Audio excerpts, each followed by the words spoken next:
अस्सलामु अलैकुम नाज़रीन, आज हम याद करेंगे दुरूद शिफ़ा।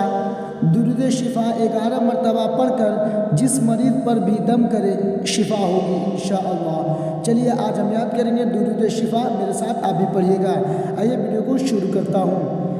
बिस्मिल्लाहिर्रहमानिर्रहीम। अल्लाहुम्मा सल्ली व सल्लिम व बारिक अला सय्यिदिना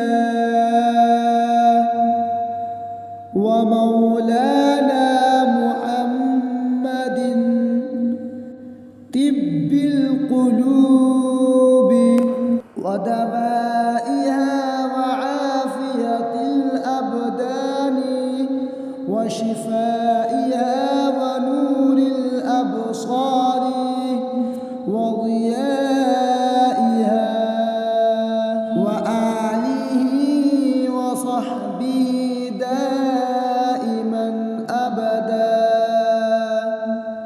उम्मीद करता हूँ वीडियो आपको पसंद आया होगा। वीडियो कैसा है कमेंट करके जरूर बताएं। वीडियो अच्छा लगे तो लाइक करें और चैनल पर नया है तो चैनल को सब्सक्राइब करना ना भूलें। चलिए फिर एक अच्छी वीडियो के साथ मिलते हैं। वीडियो देखने के लिए शुक्रिया, जज़ाकल्लाह, दुआ में याद रखिएगा।